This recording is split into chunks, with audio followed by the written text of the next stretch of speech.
بەناوی خی بەخشندە و میرەبان خۆشەویستان و ئایزان لە ئەرجێگاکان سڵاو و ڕەحمەتی خی گەورەتان لێبێت. من ئیبراهیم زیادم پێ خۆشحاڵم جارێکی دیکەش لە پرۆگرامی مایچ پێیان بە خزمەتی وێ زوو خۆشەوی شاد دەبمەوە. ئەمڕۆ لە دەستگای نووری حکمە دوو پرۆژە بەڕێوە دەچێت، دوو پرۆژەی جیاواز، یەکێکیان بۆ منداڵانە، پرۆژەیەکە کە منداڵ فێر دەکاتن چۆن فێری با بڵێم سەلامکردن و سڵاوکردن بەگشتی باسی ڕەوشتە لە بۆ منداڵانی بچوو و پرۆژەیەکی دیکەش بۆ تەمەنێکی جیاوازترە، ئەویش باز لە ڕەوشتە جوانەکان دەکات لە قورئانی پیرۆز و لە فەرمودەدا. جا من دەستمە لای بەشێ لە بەشدار بووان بە بزانم چەند سوودیان لەو پرۆژەیە وەرگرتووە، دەربارەی کتێبەکە چی دەڵێن و چۆن خۆیان بۆ تاقیکردنەوەکە ئامادە کردووە. ئێوە لەگەڵمان نابن، من سەرنج و تێڕوانی بەشێک لە بەشداربوانتان بۆ دەگوازمەوە. بیسەر و بینەرمان بن.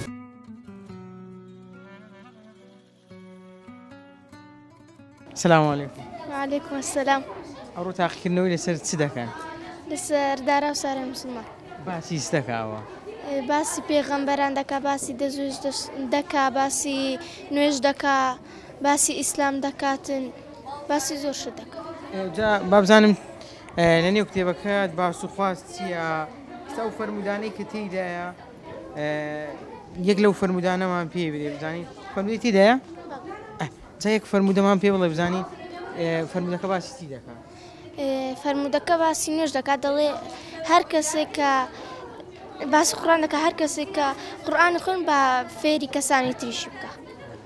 یعنی خێرمان دەگات ئێگە قورئانی بزانین خەڵکیش فێرکەین؟ بەڵێ. خێرەکە زۆر گەورەیە؟ خێرەکە زۆر گەورەیە، دەرێ ئەگە بە خۆت خوێندێت زۆر خێرە ئەگەر خەڵکی تریش فێرکەی. زۆر باشە. ئەی ناسینی پێغەمبەری خوای تێدایە ساڵ سەلەم؟ بەڵێ. باسی چی دەکات؟ دەڵێن ناوی چ بووە و خێزانەکانی ناوی چ و مناڵی باسی ئەوان دەکایان وەحی بۆ هاتووە، باسی زۆر شتیوە، زۆر شت دەکات. جا پێم بڵێ ڕۆخ باش خۆت حازر کردیە؟ بەڵێ. بەتەمای چەندی سات؟ وەڵا نازانم، باش خۆم حازر کردووە. ئەی یا ڕەبی باشی جواب دیەوە. ئینشاءڵڵا. کچی وەڵا عافیە وەکو ئازانیەوە بەستی. وەر بخۆی ئەو هەیە. ئەو هەیە؟ بەڵێ. کەیفت بە چەپیەکەی خۆت دێ خۆش دێ و چەپیە؟ بەڵێ. جوانە بەلاتەوە ئەوالە؟ بەڵێ. ئەی دەستت خۆش بی. ئەوڕۆ لوچە هاتی ئێرە دانیشتی ئیمتیحانی لەسەر چ دەکەن؟ بابەتەکەتان چییە؟ بابەتەکەمان لەسەر کتێبێک کە ناوی سارا و دارایە. ئەو سارە و دارایە باسی چ دەکەن؟ باسی هەندێک ئەوەی دەکەن دوعا و شتی. ئی پێش توالێتی و دوای توالێتی و ئەوانە. یعنی چی بڵێن ئەمە چی بڵێن باشە؟ بنمونە پێش ئەوەی نعل لە پێ بکەین سەرەتا بەلاقی ڕاستەوە لە پێ دەکەین، ئەوجا بەلاقی چەپ وەختی داشمانکەنا یەکەم جار ئی چەپدا دەکەین ئەجای ڕاست. ئەگەر شمەکمان لەبەر کرد کو لەبەری بکەین؟ دەڵێن بیسمیلا لە ڕاستەوە دەست پێ دەکەین. ئەفەرین دەست خۆشبی. ئەجێگە نانمان خوارد سەرەتا دەستمان دەشێن دەڵێن بیسمیلا. یعنی دەتوانم نانی بخۆم دەستم نەشۆم بە دەستی پیس بچم نانی بخۆم دەبی؟ نەخێر. نابیتن. بە پاک و خاوێنی بی؟ بەڵێ. زۆر باش. ئەی باسیەوە دەکات لەگەڵ دایک و باوکو دەبی باشبی چاکبی؟ بەڵێ. باسی و شتێدایە؟ بەڵێ. ئەی پێم بڵێ کو خۆت حازر کردی ئەوڕۆ بەتەمای چەندی بینی؟ وەڵا ئیشاءڵڵا سەتی دێنم. ئیشاءڵڵا. چەند دوعا کردە تا سەتی بینی؟ وەڵا زۆرم کرد. زۆر دوعات کردیە؟ بەڵێ. ئەی چه یارمەتی دەدای لە ماری؟ داکم و باویشم. داک و باویشت؟ بەڵێ. ئەی دەستت خۆش بێت. ئیشاءڵڵا سەتی دێنی؟ ئیشاءڵڵا. ئیمتیحانی لەسەر ئەو کتێبەی دەکەن ناوی چییە؟ دارا و سارە موسڵمان. ئەوجا باسی سیفەتی منداڵی موسڵمان دەکا؟ بەڵێ. دەڵێ دەبێت چۆن بێ؟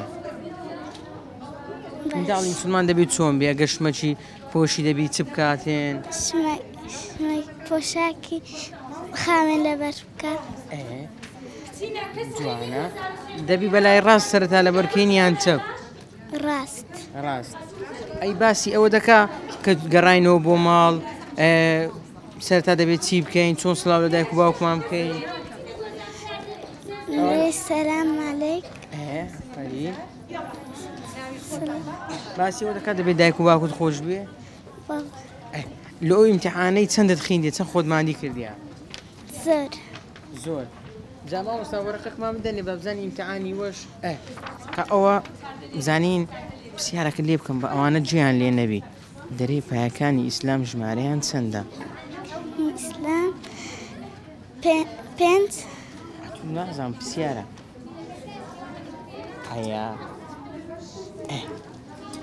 زۆر باشە جا پێم بڵێ دەبی غەشی بکەی لێرەیان نابی نەخێر لۆ چونکە گوناحە گوناحە هەرگیز ئینشاءڵڵا سەتی دێنی باشە دەبرێ ئینشاءڵڵا ئینشاءڵڵا کو لە بۆ ئەو ئیمتیحانەی خۆت حازر کردیە وڵا باش باش باشت خوێندیە بە تەمای سەتی ئەراوە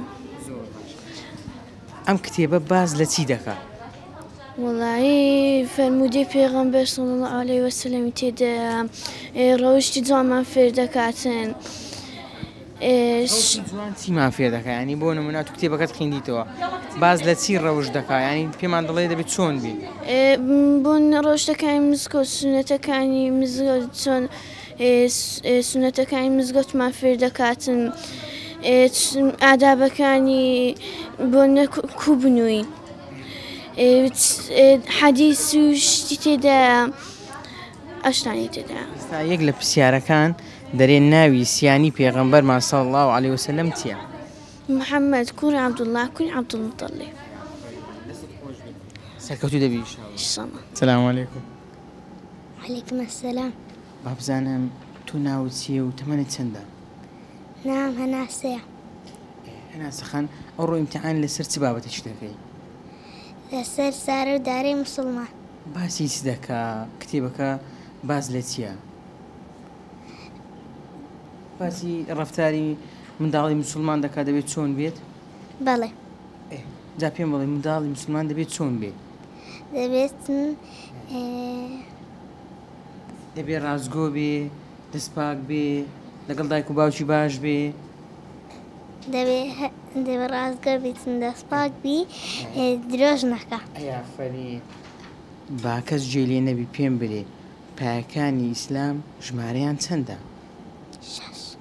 شەشە بەڵێ ئەوە دوایێ مامۆستا دەرەجە لۆ دادنێ من هیچ نارێم چکە ئیمتیحان ئەوەی لەسەرە دەرەجەی لەسەرە ئەمڕۆ تۆ تاقیکردنەوە دەکەی لەسەر کتێبێک ناوی سارا و دارایە جا باسی چی دەکا و کتێبە چ فێری منداڵی موسڵمان دەکا فێریان دەکات کە بەس خوا بە تەنها ئەوی بپەرستن و پێغەمبەر صلی الله علیه وسلمیش خۆش بێت و بەگوێ بکەن کە ئەو چی گوتیە تو پێم بڵێ جگە لە تاقیکردنەوە قوتابی دەستگای نووری حیکمەشی قوتابی دەبێت بەگوێی مامۆستا بکەن تۆ لەگەڵ قورئان خوێندی چۆنی مەبەستم وەیە لێرە لە دەستگای نووری حیکمە ئەمن لە قورئاندا باشم تەمبەڵ نیمە و زۆر باشیش نیم بەس باشی باشم هەندێک جار لە هەندێک شت غەڵەت دەکەم و ڕاست دەکەم چی لۆ ڕاست دەکات و پێت دەری ئەوەت هەڵەیە و ئەوەت ڕاستە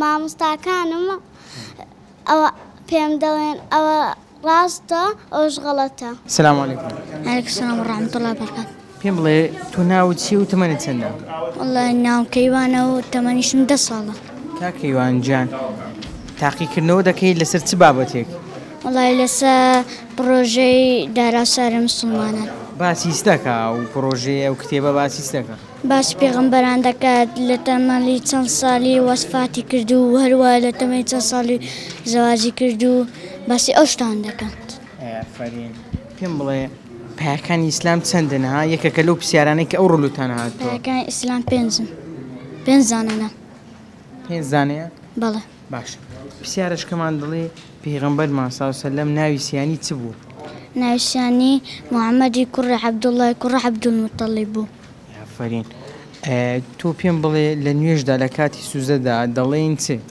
سبحان ربی الأعلى پێم بڵێ دەست خۆش بێ چی ئەوە یارمەتیدا زیرەک بی وەڵڵاهی دەستخۆش لە مامۆستایەکان دەکەم مامۆستایەکان هەوڵی داینەکە ئەوها لە زیرەک بین مامۆستایەکانی خۆت خۆش دەوێ بەڵێ زۆر خۆش دەوێ ئافرین کاکە کەیوان پێم بڵێ لە قوتابخانەیە چوونی والله زۆر باشم الحەمدوللا. ئەی ئافرین تۆ پێم بڵێ دایک و باوکو چەند یارمەتی دەدەن؟ والله زۆر یارمەتیم دەدەن. چیت پێ دەڵێن چۆن یارمەتی دەدەن؟ دەڵێن ئەوە دەرسی بخینەوە ئاها لە قورئان لەبەرکەوە ئەوانم پێ دەدەن. ئەی لەگەڵ قورئان خوێندنا چۆنی؟ والله زۆر باشم الحەمدوللا. لەخوای بە زیاد بێ. هەتا چەند دەرس خوێندیە؟ والله هەتا نازیعاتم خوێندیە. ئەی چەندت لەبەرە؟ هەتا ئەوم لەبەرە. هەتا وێندرت لەبەرە؟ بەڵێ. ئەی وەکو خوێندن چەندت خوێندووە؟ خوێندن والله گەشتمە سوورەت الحاقە. هەر لە دەستگای نووری حیکمەی؟ بەڵێ. چەند دەبێت لە دەستگای نووری حیکمەی قوتابی؟ والله ئەو ساراتیمە دەستگاری. یەکەم ساڵە؟ بەڵێ. یافرین. لێرە دەرسەکانیان باشە مامۆستاکانیش باشە لەگەڵ والله الحەمدوللا دەرسەکانیان زۆر خۆش و ئاسانیشەوە هەروەها. تو پێم بڵێ حەز دەکەی تاڵی قورئانی پیرۆز لەبەر بکەی؟ بەڵێ. ئەیافرین. لە ماڵەوە چۆن هەوڵ دەدەی ئاوا لەبەری بکەی؟ والله هەندێک جار ئەگە دەرسی دەخین و ئەوها لە قورئان لەبەر دەکەم دەستمە ژوورەکە خۆم قورئان لەبەر دەکەم و ئەوها لە هەر دەرسەکان دەخینم. ئافرین. جا پێم بڵێ شێوازی لەبەرکردنەکەت چۆنە؟ ینی بۆ نمونە بە هەستانەوەیە بە دانیشتنەوەیە چەند جار دووبارەی دەکەیەوە؟ بە داشتنەوە هەروە زۆر دووبار دەکەمەوە. زۆر دووبارە؟ بەڵێ هەتا بە جوان لەبەر دەکەم. ئەیافرین دەستت خۆش بێ سەرکەوتوو دەبی ئینشاءڵڵا. ئامین ئەجمەعین. سلام عەلەیکوم. عەلەیکوم ئەسسەلام. ناوت چییە؟ میلان. کاکە میلان گیان پێم بڵێ تۆ تەمەنت چەندە؟ 11 ساڵ. یاخۆ تەمەند درێژ بی. کاکە میلان ئەمڕۆ تاقیکردنەوە دەکەی لەسەر پرۆژەیەک بە ناوی سارا و دارا سارەی موسڵمان. جا پێم بڵێ باسی چی دەکەنەوەانە؟ لای باسی پێیەکانی ئیسلام گەورەترین فەرمانی کە خودا فەرمانی پێکردوین چییە؟ نای پێغەمبەر ئەوانە هەر کەسێک سوژدە بە خێری خودا با بەخوا بە خودا ئەوە بۆ خوای بڕیار داوە. باشە پێم بڵێ ئەم پرسیارێک لێ بکەم. باسی ئەوە دەکا پێغەمبەرمان سەڵ عەلەیهی وسەلەم ناوی چییە و کوڕی چێیە؟ بەڵێ. لە چ هۆزە چییە؟ بەڵێ. دا پێم بڵێ پێغەمبەری خوا سەڵ عەلەیهی وسەلەم ناوی چییە؟ محەممەدی کوڕی عەبدوڵڵای کوڕی حەبوو تاڵب. تۆ پێم بڵێ با یەک لە پرسیارەکانی دیکە لە نوێژدا لە کاتی سوزدەدا چی دەڵێن ئێمە؟ سوبحانە ڕەبی الئەعلا. ئەوە چی ئەوە فێرتان دەکا و دەرستان پێ دەڵێ؟ مامۆستایەکان. مامۆستایەکان؟ بەڵێ. تۆ قوتابی دەستگای نووری حیکمەی؟ بەڵێ. چەند دەبێت دێە؟ ساڵەکە. ساڵەکە. بەڵێ. ئەی زۆر باشە. ئەی لەگەڵ قورئان خوێندنا چۆنن؟ وەڵای باشین. باشن؟ بەڵێ. زۆر باش. تۆ شتێکی ترم پێ بڵێ مامۆستاکان پێتان دەڵێن کە گەڕانەوە لەگەڵ دایک و باوکتان چۆن بێن یان پێتان دەڵێ دەبێت نیشتیمان و شاری خۆتان خۆش بێ؟ بەڵێ. پێمان دەڵێن. پێتان دەڵێ دەبێت پاک و خاوێن بن نابێت شەقامەکان پیس بکەن نابێت کۆڵان پیس بکەن؟ با پێمان دەڵێن. زۆر باش. ئەی تۆ پێم بڵێ لەگە دایک و باوکت باشی؟ ئایرۆ لە زۆر. چەند ڕێزیان دەگەی چەند خۆشت دەوێن؟ لە زۆر. زۆر؟ خە دوایە دەیبینەوە لێرە. باش. کاکە میلانجان تۆ پێم بڵێ لەگەڵ قورئان خوێندنا ئێستا لە کوێن دەری ینی تا چ سوورەتێک ڕۆیشت؟ اقرأ باسم ربك خلق. ئەوەندەت لەبەرە ئەوەندەت خوێندووە؟ لەبەرمە. لەبەرتە. ئەوە کوهانتان دەدەن کە قورئانی لەبەرکەن؟ لە مامۆستایەکان فێری کردینە ئەوها قورئانی زۆر لەبەرکەین. ئێستا پێ دەرێن لۆ قورئان لەبەرکردنیە؟ سوورەتەکان. دەرێن ئەو سوورەتی لەمارە کو لەبەرکە چەند جار دووبارەکەوە؟ دەڵێ زۆر دووبارەکەوە. ئەی ئەگەر غەڵەتە کتێبی چی لە بۆ ڕاست دەکاتەوە؟ داکوبابم. داکوبابت؟ هەندێک جاریش بەخۆم. گوێ دەگری بە موبایل؟ زۆر باش. دەی سەرکەوتوو بی کاکە میلانجان. سەلامەت بیت. ئەوڕۆ باشە جواب دایتەوە؟ ئایرۆلا. سەتی دێنی ئینشاڵڵا؟ ئینشاءڵڵا. پێم بڵێ ناوت چییە تو؟ بیلال حیمات. کاکە بیلال گیان ناوەکەی خۆت ناوچگە لە خۆشە زای بە ناوی چیان کردی؟ بیلالی عەبەشی. ئەوە بۆ ناوی کرایەت و جا پێم بڵێ ئەو کتابەی کە ئیمتیحانی لەسەر دەکەی ئەو ڕۆتاقیکردنەوەت هەیە لەسەری ناوی چییە؟ دارا و سارا. باسی چ دەکا ئەو کتابە؟ چ باس دەکاتن چی تێدایە؟ باسی ڕۆشتە جوانەکان دەکا کە دەبێت چۆن بین باسی زیکر دەکا؟ باسی زیکر و ڕۆشتە جوانەکان دەکات. ئافرین. جا من پرسیارێک لێ دەکەم بە زانم ئەتوو دەزانی وەڵامە ڕاستەکەم بدێەوە پایەکانی ئیسلام ها یەکەم پرسیارە لە بۆ هاتی تۆ دەرێ پایەکانی ئیسلام ژمارەیان چەندە؟ 5 دانە. 5 دانەیە؟ تاکیدی کات لە لەو بژمێرە؟ یەکەم شەهادە دوام ڕۆژگرتن قەنەتێک سێم شەهادە ئەوە دووەم شەهادە بۆتن سێم نوێژکردن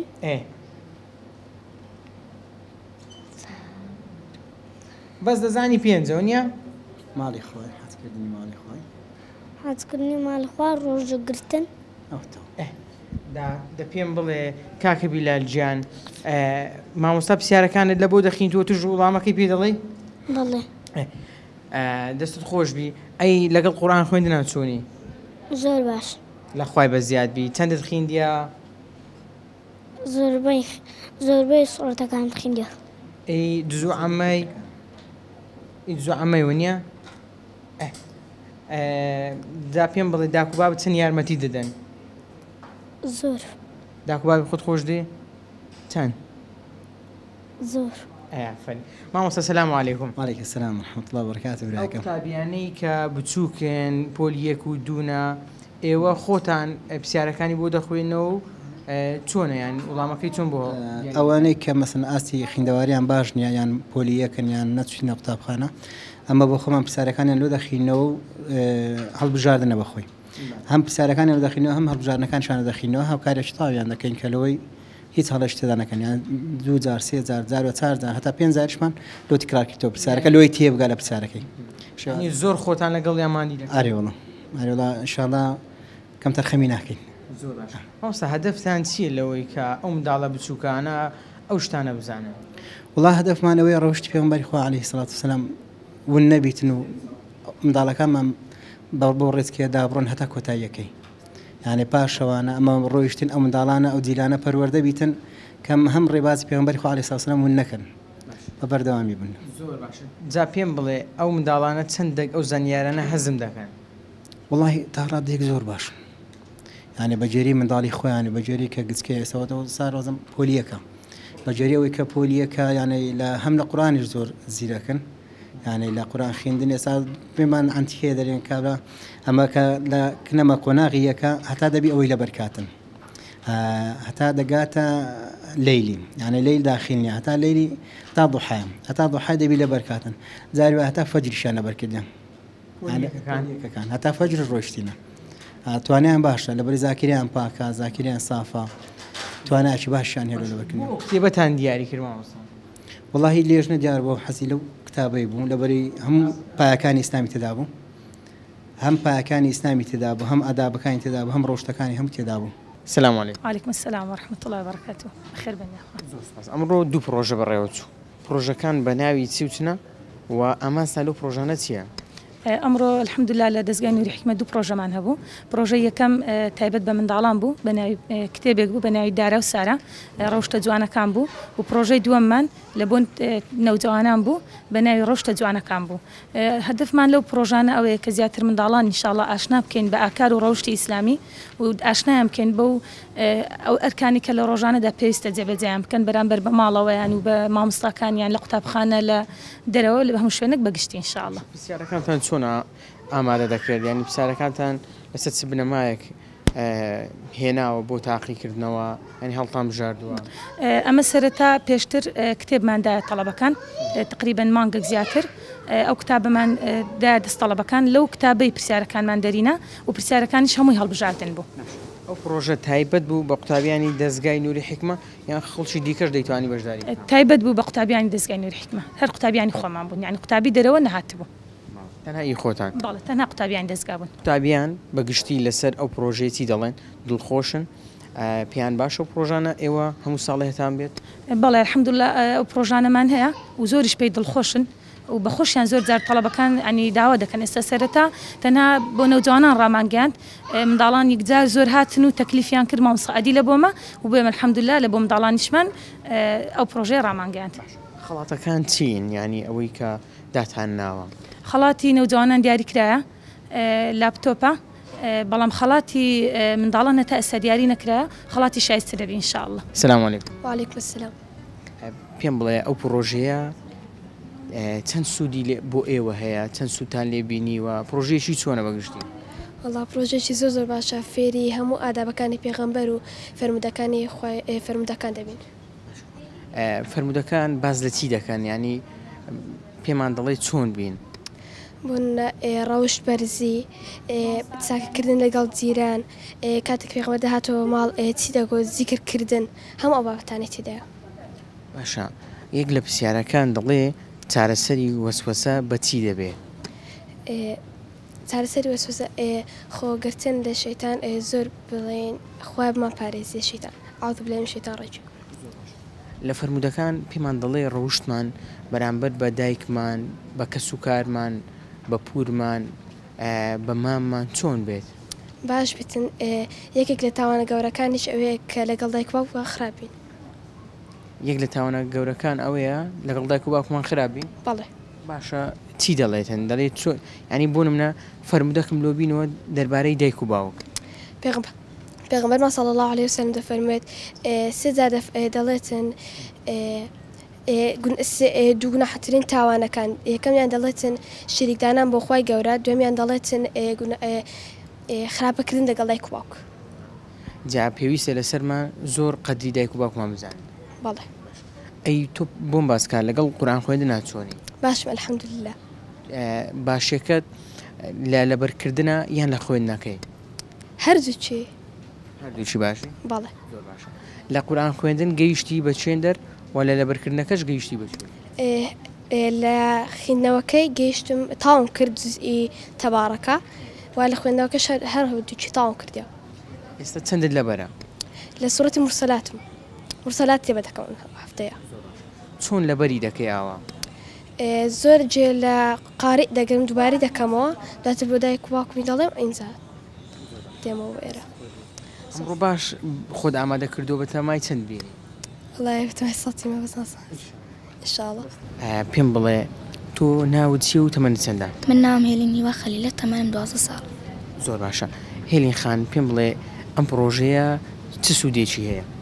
وڵی سوودی زۆرە ینی هەموو شتێکمان فێر دەکاتن لەبارەی پێغەمبەر صلی الله علیه وسلم و هەموو شتێک.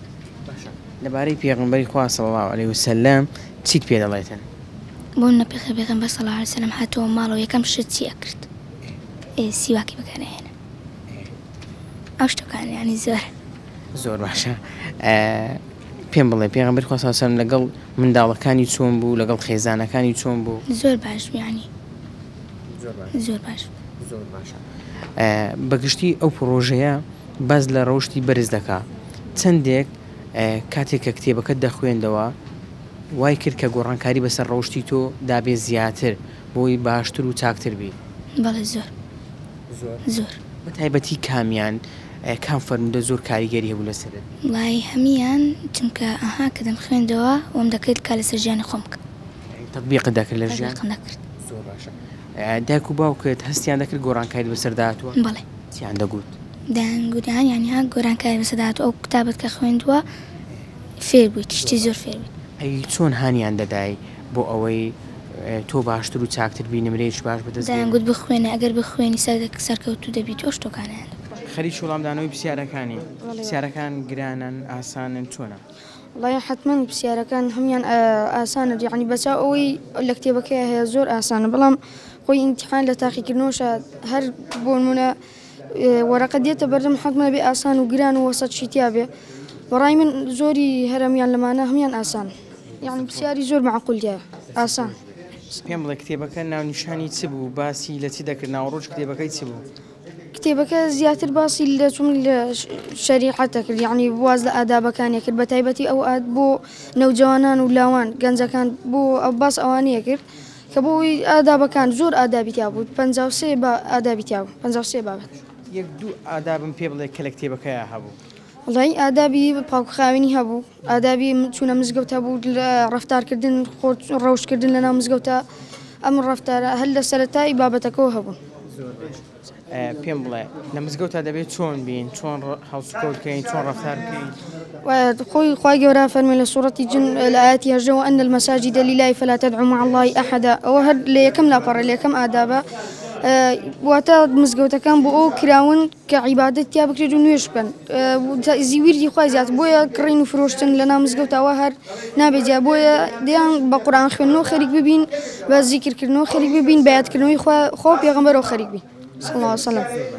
ئەی باسی پاکوخایەنی ئەوە دەکات دەبێت تۆ شاری خۆت وڵاتی خۆت گەڕەکی خۆت پاکوخایەن ڕابگریت؟ حتما باسی ئەوەشەکە کە چۆن پاکخاوین بین لە کات چێوان پێشوان چی بکەین چۆن باسی هەموو قۆناغەکانی پاکخاوین دەکات. پێم بڵێ تۆ باسی ئەوم بۆ بکە تۆ لەگەڵ قورئان خوێندنا چۆنی و چەندێکت خوێندووە؟ الحەمدوللا وڵی من بۆ لە ڕێباری خوێندنەوە زۆر توانیمە لەلایەن مامۆستاشەوە هەموو قورئان ختم بکەم لەلایەن مامۆستاش لە ڕووی لەبەرکردنەوە دەوری سێ مانگێکت دەستم پێ کردووە 2 جزء و سوورەتێکم لەبەرە 2 جزء و سوورەت ینی سێ مانگە توانێت 2 جزء لەبەرکەی؟ بەڵێ. زۆر باشە. تۆ لە قوتابخانەیە پۆلی چەندی؟ من لە قوتابخانە بوومە پۆلی 8. ئەی لە قوتابخانە چۆنی؟ الحەمدوللا وڵا زۆر باشم سەرکەوتم مامۆستاکان هەمویان لێم ڕازین. خۆ مامۆستاکانت با بۆ شێوازیشی تێر بێڵە مامۆستاکانت چەند تۆیان خۆش دەوێت؟ وڵی بەپی ڕادی زیرەکی یان زیاتر کە کارتەکەم پێدراوە لەسەر ئەوە بوو نزبەی نەزاقم ئاقلی و پاکخایەنی لەناو پۆلە زیاتر لەسەر ئەوە بوو. الحەمدوللا توانیم دەرەجەی چاویش بێم. ئەی تو بۆم باسکە حتمما زیرەکیش بووی بۆیە دەرەجە دەرایەتێ لە وانەکانیشت باش بووی دەبێت زۆر باشە. تۆ پێم بڵێ لەگەڵ جلی کوردیە کە ئەمڕۆ جلی کوردیت پۆشیوە لەگەڵ جلی کوردیا چۆنی؟ وڵی کەمێکم ئەگەر بۆ نەوە شتێ بێ بۆ تایبەتی لە جەژنەکان ئەگەر زۆر نە. ئەو جلە جوانە بە خۆت دەیزانی بیپۆشی پشتێنەکەی قەیمکەی یان لەوت قەیم دەکەن؟ وڵی خۆمێکم نوعی پشتێنتر هەن گرێگرێ ئەویان زیاتر زۆر نازم بەس ئەمەیان خۆمێکم خۆشم دەیپۆش. پێت باشە ئەوە منداڵان بێن بۆ دەستگای نووری حکمە و بەشداری پرۆژەکان بکەن؟ حتما ئەوە یارمەتی دەرێکە و هاندانێکە بۆ قوتایبەکان و منداڵەکان بە تایبەتیش منداڵەکان ئەو زیاتر لەو باشترە کە لە کۆڵان بن و لە کۆڵان بن بێنە ئێرە باشترە تۆپانی بکەن و لە کۆڵانەکان باشترە لە ئەوی بێنە ئێرە. پێم بڵێ ئەو پرۆژەیە کە بەشداریت کردووە پرۆژێکی چۆنە؟ زۆر باشە. زۆر باشە. هەموو حەدیث و ئاەتە. جا پێم بڵێ باسی چی دەکەم ئاەتانە بازە چی دەکەن فەرمودەکان بازە چی دەکەن؟ باشی ئەو شتەکان بۆ نمونە ڕۆژتەکانی مزگەوت ڕۆژتەکانی داوماڵ ڕۆژتەکانی هەموو ڕۆژتەکانی ناوماڵ چۆنە؟ ڕۆژتەکان لەو نمونەکانی دایک و باوکوان بگرین بە شەرم بە حەیامین کاتێک یاریمان کە لەمانەوە شەرمان هەبێت. چۆن بە شەرم و عەیابین؟ بەێ بە شەرم و حەیا ڕێژ دایک و باوکوان بگرن ئەو میوان لۆ نمونە میوانێکمان دێتەمانێ ئەوە شەرمی لێ بکەین کەسێکی بەتەبەر هاتە خزمەتی بکەین ئەگە میوانشمان هات خزمەتی بکەیت. زۆر باشە. تۆ پێم بڵێ ئەی لە دەرەوە دەبێت ڕەفتارمان لەگەڵ خەڵکا چۆن بێ؟ دەبی زۆر باشە دەبێ ڕەوشمان زۆر باش بێت دەبێ هەموو ڕێزی بەتەمام بگرین ڕێزی بەکەوتە بگرین ڕێزی هەموو نەفەرش لۆ نمونە پیاوەک لۆ نمونە لە مارکێتەش دێتەوە پێویستی بە ئەوە زۆر شتی لێ دەچێت بارەکەی زۆر قورسە دەبێ ئێمە بچین یارمەتی بدەین. ینی یەک دوو عەلاقەی لێ وەردەگری یارمەتی دەدەین؟ بەڵێ یارمەتی دەدەین. زۆر باشە. تۆ پێم بڵێ لە قورئان خوێندنە چۆنی؟ الحەمدوللا باشی؟ الحەمدوللا. چەندت قورئانی پیرۆز دەبەرە؟ والله ئەعلەم. چەند دەبی تەقریباً؟ 5 جزء؟ بەڵێ. زۆر باشە. لە ماوەی چەند توانیت ئەوەندە لەبەرکەی؟ لە ماوەی 4 ساڵ. 4 ساڵ. ئەفەرین دەستەکانت خۆش بیتن. چت هەیە لە بۆ سەرپەرشتیارانی ئەو پرۆژەیە؟ وڵی زۆر باش پرۆژەکە ئیمتیحانەکەمی ئاسان بۆ ئەوی جوان بخوێنی زۆر ئاسانە هەموو دەستیشان خۆش. سلام علیکم. علیکم سلام و رحمة الله. مامۆستا گیان دەبینین ماشەڵڵا قوتابیەکی زۆر لەو پرۆژانە بەشداری کردووە. چەند پرۆژەتان هەبوو و تەمەنەکان لە چەند بۆ لە تەمەنی چەند ساڵی و دەستی پێدا کرد و ئەو کەسی کە زۆر تەمەنیشی هەبوو تەمەنی چەند بۆ لەو پرۆژە بەشداری کردی؟ بسم الله الرحمن الرحيم الحمد لله والصلاة والسلام على رسول الله وعلى آله وصحبه وله. پێش بخیراتەن دەکەم خاگرە پاداشتان داتەوە. تەڵەن دەستگای نووری حکمە الحەمدولله لەبەر لەگەڵ ئەوەی کە منهەجێکی تایبەت بەخۆی هەیە لە بۆ پەیوەردە و ڕێونینیکردنی منداڵان کەس بە بەردەوامی ساڵانە ینی بە درێژایی ساڵ قوتابی دێنە لای ئێمە و دەرسخوان دەخوێنن. جگەلەوە لە خارج منهەجەکان ئێمە ساڵانە پرۆژان لە بۆ دەکەینەوە بەپێی تەمەنەکانیان کتێبەکان دیاری دەکرێت وەکو پێشبڕچەیەک تاخیروتیادا دەکرێت دواتریش قوتابیەکان خەڵات دەکرێت. ساڵانە و پرۆژانە بەڕەوە دەچی وەکو باسم کرد ئەوە خارجی منهەجی دەستگای وەکو پێشبڕچەیەک دەبیتن. بۆ ئەو ساڵەکە دوو پرۆژەمان دیاری کرد لە بۆ دوو فئە دوو تەمەن منداڵان بەجیا و نەوجوان لاوانش بەجیا. ئەوەی کە منداڵان لە بەپێی موالی دابەشمان کردیا دایکبوانی ساڵ 2014 و بەرەو سەرەوە بەشداربوون تێدا. کتێبەکە بە ناوی کتێبی دارا و سارای موسڵمان هەموو پرسیارەکانیش هەڵبژاردن بوو و کتێبی دووەم کتێبی بە ناوی ڕەوشە جوانەکان بوو. کتێبەکە ڕۆژەکەش هە بە ناوی ڕەوشە جوانەکان بوو کە لە دانانی مامۆستا ئادەم خۆشنا و خواگەورە ئافریکا. کتێبەکە دراوە تەڵەبان پێشتر خوێندراوەتەوە و ئەوەی کە پێویست بوو داخل بۆ امتحانەکەی پێیان گوترایە و ئەوڕۆکە ئەنی امتحانن تێدا کرد. ئەوانەی کە بەژابن لەو پرۆژەی کە ئینەوجوان لاوان بوو لە دایکبوانی ساڵی 2013 هەتا وەکو دەگاتە 2005 ئەو تەمەنە بەژایان تێدا کردیا کە الحەمدوللا کە ئەوڕۆکە ڕێژەی بە چاوی قوتابیان بەژایان کرد ئەو تایبەت بە قوتابیانی دەستگای نوێی حکومەت. پێم بڵێ بە کورتی هەدەف چیە لەو پرۆژانە ئاماستان چییە؟ دوو هەدەفی سەرەکیمان هەیە لەو پرۆژەیە. یەکەکیان خارجی منهەجی دەستگا دەمانەوێت قوتابیان لەگەڵ خوێندن و خوێندەواری بەردەوام بن وەروەها سوود بدینین لە کتێبی دیکەش جگە لەو مدەی کە دێنە لای ئێمە و بەشێکی کەش لەبەوە دڵخۆشکردن و هاندانێکی قوتابیانە وەکو پێشبڕشێک ناو یەکتری بتوانن ینی کاتەش خۆش لەگەڵ ئەو پرۆژانە بەسەر بن هەم لە کاتی تاقیکردن و خۆ ئامادەکردن و وەرگرتنی هەدایە و بابەتانە وەکو نەشاتەشی لا سەفی دەبێتنەوەیان. بەڵای زان و خۆشەویستان ئەوەی کە بینیتان و بیستان قسەی بەشداربووان بوو کە ئەمانە قوتابی دەستگای نووری حکمەن لێرە دوو پرۆژە بەڕێوەچوو بەپێی تەمەنەکان ناوڕۆکی کتێبەکانیش بریتی بوو لەوەی کەوا ئەوان ڕەوشبەرز بن زیاتر گرنگی بە ڕۆشتی خۆیان بدەن و زیاتر ئامان زەم پرۆژانە ئەوەیە قوتابی خوێنەر بێ بخوێنێتەوە لەگەڵ کتێبە هاوڕێ بێ دۆستی کتێب بێ و ڕەوشتیشی بەرز بێ لەنێو کۆمەڵگەدا کەسێکی جیاوازتر بێ. حتمما ئەوانەی کە ڕۆژبەرزن سوودیان بۆ کۆمەلگا هەیە، سوودیان بۆ وڵات و نیشتیمان هەیە، سوودیان بۆ گەڕک هەیە، سوودیان بۆ دایک و باوکی خۆیان هەیە. جا لێرە کتێبەکانیان پێدەدرێ و ڕاهێنانیان پێدەکرێت بۆ ئەوەی ئەوان ڕەفتاری جوانتر بنوێنن، ڕەفتاری چاکتر بنوێنن، دایک و باوکیان سوودیان لێ ببینێ. لە قوتابخانە مامۆستایەکان پێیان بەحەسێنەوە. سوپاس بۆ خوای گەورە ئەوانەی کە من لێرە بینیم زۆر بەشیان گرنگی بە قورئانی پیرۆز دەدەن لە پاڵەوەشدا گرنگی بە ڕەوش دەدەن. جا زۆر گرنگە دایکان و باوکان بە تایبەتی لە پشووی هاویندا منداڵەکانیان بنێرن بۆ دەستگایانەی کەوا منداڵ فێری ڕەوشتی بەرز دەکەن، منداڵ فێر دەکەن وڵات و نیشتیمان و شاری خۆی خۆش بێتن. تا پرۆگرامێکی دیکە بەخوای گەورەتان دەسپێرم خواتان لەگەڵ.